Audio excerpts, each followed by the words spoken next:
(2021년) 전국 한인연합감리교회 사순절 특별새벽 연합성회 3월 9일 말씀을 전하게 된 조지아주의 유난 한인교회를 섬기고 있는 남성원 목사입니다.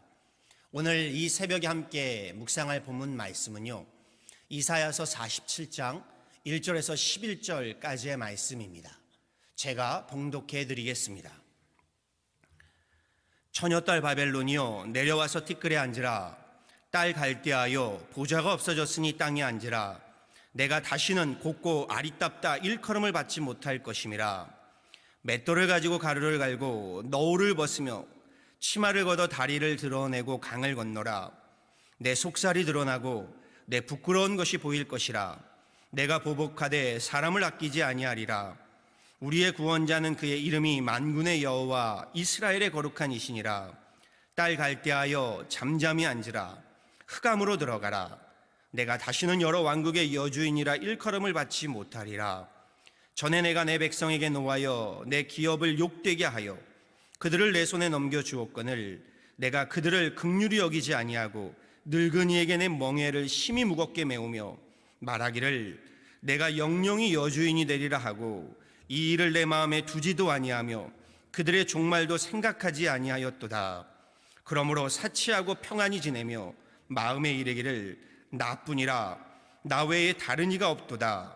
나는 과부로 지내지도 아니하며 자녀를 잃어버리는 일도 모르리라 하는 자여, 너는 이제 들을지어다. 한날에 갑자기 자녀를 잃으며 과부가 되는 이 두 가지 일이 내게 임할 것이라. 내가 무수한 주술과 많은 주문을 빌릴지라도 이 일이 온전히 내게 임하리라.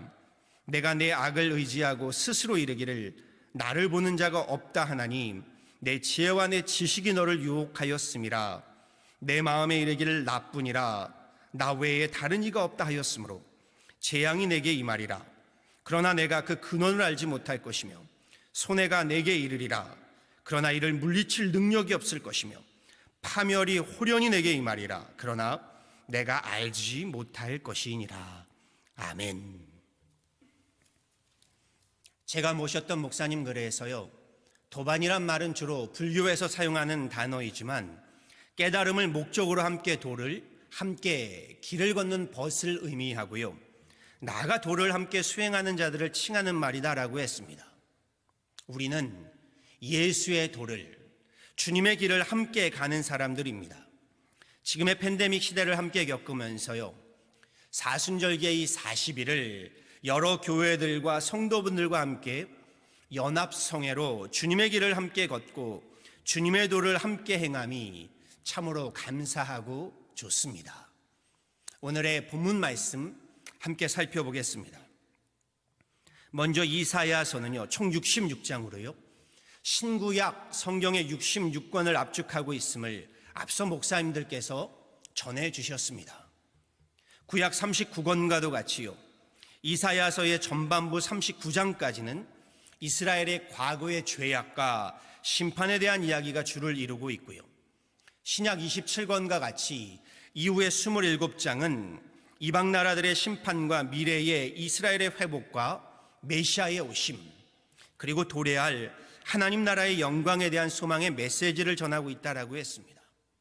역사적으로도요, 이사야서는 세 개의 시대로 구분되어진다라고 했습니다. 1장에서부터 39장까지는요, 기원전 8세기의 역사를, 40장부터 55장까지는 기원전 6세기 바벨론 포로기의 역사를, 56장부터 마지막 66장까지는요, 포로기 이후의 역사를 기록하고 있다라고 해서 제1이사야, 제2이사야, 제3이사야로 구분되어진다라고 하였습니다. 함께 봉독한 이사야 47장은요, 제2이사야에 해당되는 이사야의 후반부의 바벨론 포로기 시기로요, 이스라엘은 예루살렘이 바벨론에 함락되고요, 나라와 민족은 바벨론 제국의 포로가 되어버린 암흑기의 때입니다. 반면에 바벨론 제국은 영화를 누리며 형통할 때에 이사야 선지자를 통해 선포하시는 하나님의 말씀입니다. 본문에서 이사야 선지자가 전하는 말씀이 놀랍습니다. 주변 국가들을 점령하고요, 이집트 제국과 아수르 제국까지 무너뜨리고 승승장구하면서 세계를 주름잡고 형통을 누리던 바벨론 제국을 열방의 여왕으로 비유하면서요, 건재한 그 바벨론 제국이 패망하고 멸망하게 될 것을 예언하고 선포하고 있기 때문입니다. 1절 말씀 함께 보시죠. 처녀딸 바벨론이여 내려와서 티끌에 앉으라. 딸 갈대하여 보좌가 없어졌으니 땅에 앉으라. 내가 다시는 곱고 아리따다 일컬음을 받지 못할 것이라. 5절의 말씀도 동일합니다. 딸 갈대하여 잠잠히 앉으라. 흑암으로 들어가라. 내가 다시는 여러 왕국의 여주인이라 일컬음을 받지 못하리라. 여왕의 보좌가 없어지리니 보좌에서 내려와 티끌에 땅에 앉으랍니다. 다시는 여왕의 그 곱고 아리따움을 보지 못할 것이요, 바벨론 역시 흑암에 들어가 잠잠히 앉게 될 것이다 라고 말씀하십니다. 2절과 3절 말씀도 보시죠. 맷돌을 가지고 가루를 갈고 너울을 벗으며 치마를 걷어 다리를 드러내고 강을 건너라. 내 속살이 드러나고 내 부끄러운 것이 보일 것이라. 내가 보복하되 사람을 아끼지 아니하리라 라고 말씀하시죠. 여왕, 공주의 신분에서요, 노예의 신분이 되어 맷돌을 갈게 될 것이랍니다. 치마를 걷어붙이고 강을 건너 도주하는 도망자 신분이 될 것이랍니다. 속살이 드러나는 수치와 부끄러움을 당하게 될 것이랍니다. 무섭도록 바벨론을 보복하시는데 하나님께서 사람을 아끼지 아니하고 심판하시겠다라고 하십니다. 그리고 4절에 이르러서는요, 이 모든 역사를 주관하는 분이 누구이신지를 전하시지요. 우리의 구원자는 그의 이름이 만군의 여호와 이스라엘의 거룩한 이시니라. 역사는요, 바벨론이 붙잡고 자랑하며 의지하고 있는 제국의 힘, 세상의 힘에 의해 돌아가는 것이 아니라 하나님의 주권하에, 하나님의 섭리하에 있음을 선포하는 이사야 선지자입니다. 바벨론 식민지 신분으로요, 제국을 향해 핍박과 박해는 물론 죽음까지도 감수하면서 하나님 심판의 메시지를 전하는 이사야 선지자의 담대한 믿음이요, 그의 신앙이 큰 도전이 됩니다. 그렇다면 바벨론의 문제가 무엇인가요? 왜 하나님이 바벨론을 심판하시고 진노하시는 것인가요? 단지 이방 민족이기 때문이 아닙니다. 하나님은요, 바벨론의 죄악들을 본문에서 말씀하시지요. 먼저 6절에요, 하나님께서 이스라엘의 죄악을 심판하시고자 이방 민족인 바벨론을 들어 사용하셨다, 역사하셨다라고 전하시지요. 그런데 세상에 힘을 좀 갖게 되자 바벨론이 사람을 긍휼히 여기지 않으면서요, 심히 무거운 멍에를 메우고 압제하며 학대하였다라고 말씀하십니다. 긍휼함, 곧 사람에 대한 인애의 문제를 말씀하고 계신 겁니다. 여기에 7절과 8절에요, 바벨론이 영영이 여주인이 되리라 하면서요, 나뿐이라 나 외에 다른 이가 없도다 라고 하였답니다. 하나님 앞에 교만함, 오만함의 문제입니다. 교만도 오만도 이러한 교만과 오만이 없지요. 나뿐이라 나 외에 다른 이가 없도다. 바벨론의 이 교만과 거만은요, 이 죄악은요, 10절에서도 다시 한번 볼 수가 있습니다. 재앙이 심판이 임할 것이라 하십니다. 하늘의 재앙, 하나님의 심판이 임할 것이니 9절에서요, 무수한 주술과 주문을 빌릴지라도 소용없고요, 10절에서는 내 지혜와 내 지식으로도 소용없고요, 11절에서는요, 재앙을 물리칠 능력이 없을 것이며 바벨론이 알지 못하도록 호련히 갑작스레 심판이 임할 것이다 라고 말씀하십니다. 무수한 주술과 주문, 무엇을 말씀하시나요? 저들이 하나님을 경시하고 무시하며 종교적 우상의 능력을 이야기하지요. 그 무용지물이 될 것이다 라고 말씀하십니다. 바벨론이 지혜와 지식을 자랑하나 하늘의 심판이 임함도 알지 못하는 어리석음이 될 것이다 라고 말씀하십니다. 하나님의 진노 앞에 재물과 군사의 제국의 힘, 세상의 힘이 무용지물이 될 것을 말씀하고 계십니다. 우리 건강의 힘을요, 체력이라고 말하지요. 지혜의 힘을 지력, 지식의 힘을 학력, 돈의 힘은 재력, 정치의 힘은 권력, 나라의 힘은 국력, 이러한 힘들을 실력 또는 능력 이렇게 말합니다. 여기에 해당되는 공통적인 개념이요, 힘의 논리이지요. 믿음도 이 힘의 논리를 적용해서요, 우리 영적인 능력을 영력이라고 말하곤 합니다. 한자성어로요, 재력과 권력, 권위와 권세를 갖추고 호화로운 영화를 누리는 것을 부귀영화라고 말합니다. 바벨론 제국이 누리던 부귀영화의 형통함이요, 죄는 아닙니다. 바벨론 제국이 누리던 그 제국의 힘, 세상의 힘이요, 악은 아닙니다. 문제는 부귀영화의 세상 힘을 좀 갖게 되고요, 형통하게 되면서 교만하고 오만해지는 죄악의 문제인 겁니다. 하나님께서 바벨론에게 허락하신 부귀영화의 형통함으로요, 하나님을 경외하고 사람을 사랑하라 라고 하셨더니 그 형통함으로 도리어 하나님 자리에 앉아서요, 나 외에는 다른 이가 없도다 하며 사람을 압제하고요, 학대하며 부패한 저들의 교만함, 오만함이 문제인 겁니다. 잠언은요, 하나님을 경외함이 지혜의 근본이라고 전합니다. 여호와를 경외함이 지식의 근본이라고 전합니다.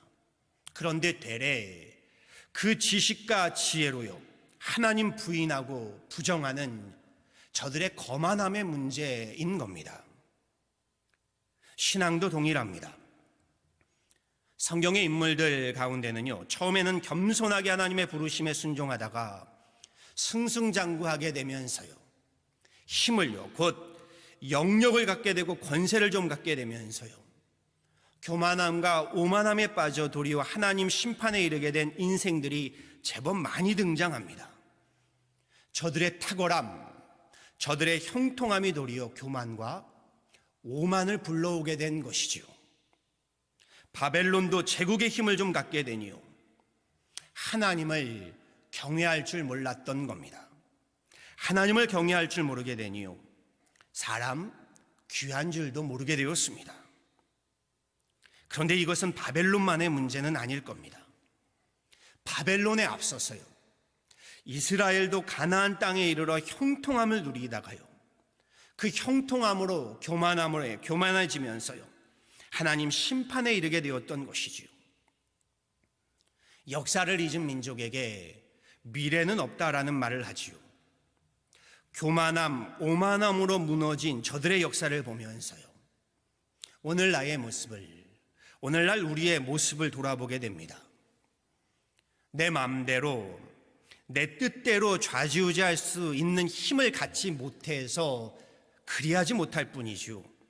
사람은요, 힘을 갖게 되면 그 힘을 휘두르고 싶어하는 교만함과 오만함의 부패한 심성을요, 누구나 가지고 있음을 성경은 말하고 있고 역사는 우리에게 보여주고 있습니다.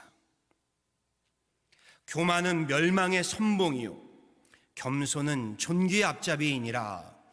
잠언 18장 12절의 말씀 그대로입니다. 인간이 만물의 영장으로요 세상을 쥐락펴락하는 듯 하지만요 하나님 한 번 불어웃으시면요 한갓 티끌과 같은 존재임을요 세상의 힘으로 바벨탑을 쌓다가도요 하나님께서 한번 흩으시면요 바람에 나는 겨와 같음을 말씀을 통해 보고 듣고 깨닫게 됩니다. 인간이 아무리 유능하다고 해도요 하나님의 전능하심 앞에 겸손해야 합니다. 겸손이란 인간의 한계를 인식하고 하나님을 하나님으로 인정하는 데서 비롯되는 것인 줄 압니다. 역사의 주관자이시고 생명의 구주로 인정하고 영접하는 것입니다. 사람의 유능과요 하나님의 전능을 바로 구분하는 것이지요. 하나님의 능하신 손 아래 겸손하라. 베드로 사도의 말씀입니다. 우리 부족함보다는요 부유함을 더욱 조심해야 합니다. 없을 때보다는 힘이 있을 때 더욱 겸손해야 하는 줄 압니다. 영적인 힘이든 지적인 힘이든 물질의 힘이든 건강의 힘이든 힘이 있을 때 하나님의 능하신 손 아래 더욱 겸손하고 겸허해야 합니다. 오늘 말씀에서요 이사야 선지자는 겸손이란 무엇인지를 분명하게 전하고 있습니다. 4절과 5절의 말씀이지요. 우리의 구원자는 그의 이름이 만군의 여호와 이스라엘의 거룩한 이시니라. 딸 갈대하여 잠잠히 앉으라. 제국의 힘에요 세상의 힘 앞에 조아리는 것이 겸손이 아닙니다. 사람 앞에 엎드리는 것이 겸손이 아닙니다. 겸손은요 하나님 앞에 잠잠히 엎드림입니다. 하나님 앞에 잠잠히 순종하며 하나님을 경외하고 사람을 사랑함, 이것이 겸손임을 저는 오늘 말씀에서 다시금 깨닫게 됩니다. 지금의 팬데믹 시대와 같이요 혼돈과 공허와 흑암의 시기도 없는 줄 압니다. 코로나 바이러스를 두고서요 하나님의 심판이요 하나님의 진노다 라고 우리 단죄하며 외치는 것은요 하나님 자리에 앉아 정죄하고 심판하는 교만이고 오만인 줄 압니다. 또 반면에요 지금의 팬데믹에도 세상 힘을 믿고요 하나님 앞에 우리 잠잠히 엎드리지 못한다면요 그것만큼의 오만과 거만도 없는 줄 압니다. 기쁨의 언덕으로 말씀 묵상 제목이요 내 앞에 잠잠하라입니다. 욥의 고백이 생각났습니다. 잘 알지도 못하면서 감히 주님의 뜻을 흐려놓으려 한 자가 바로 저입니다. 깨닫지도 못하면서 함부로 말을 하였습니다. 욥의 고백입니다. 하나님 앞에 잠잠히 앉으라. 저는 이 말씀에서요 이사야 선지자의 믿음을 볼 수 있었습니다. 하나님 말씀을 전하며 선포할 때에도요 바벨론의 식민지하에 이사야의 삶은 피폐하고 곤고하고 답답했을 것이 분명합니다. 위협과 핍박과 협박도 받았을 겁니다. 나라가 무너졌고요 가정과 기업이 황폐해진 식민지 현실의 문제도 아직 해결된 것이 아닙니다. 세상 힘 믿고요 하나님 경시하고 사람을 짓밟는 바벨론 제국이 큰 소리치고 있는 상황입니다. 그처럼 혼돈과 공허와 흑암의 상황 속에서도요 이사야 선지자는 하나님 앞에 잠잠하라 라고 명합니다. 아직은 보이지 않고요 손에 잡히는 것 없는 상황이었지만 현실의 고난과 역경을 버텨내면서요 잠잠히 하나님을 신뢰하는 이 믿음이 이사야에게는 있었다라는 겁니다. 결국 하나님께서 다시금 이스라엘을 일으켜 세우시고요 예루살렘 성전 가운데 거하시며 영광을 드러내실 그날이 올 것임을요 이사야는 굳게 믿고 있었다라는 겁니다. 하나님 앞에 잠잠하라. 이사야 선지자의 믿음에서요 팬데믹 시대를 살아가는 오늘 우리에게 이러한 믿음이요, 이러한 겸손이요, 절실함을 깨닫습니다. 지금의 혼돈과 공허와 흑암이 아직은 언제 끝날지 모르는 앞이 보이지 않는 팬데믹 상황이지만요, 잠잠히 하나님을 바라고 신뢰하는 것, 지금의 사순절기에 우리에게 절실한 믿음의 겸손함인 줄 압니다. 우리의 구원자는 만군의 여호와 거룩한 이시니라. 하나님 앞에 잠잠하라. 오늘도 성경의 이 말씀 붙들고서요, 만군의 여호와 하나님 앞에 잠잠히 엎드려 경외함으로요, 하나님 앞에 겸손함으로요, 승리하는 귀한 사순절기 되시기를요, 우리 구주 예수 그리스도의 이름으로 간절히 축원합니다. 아멘.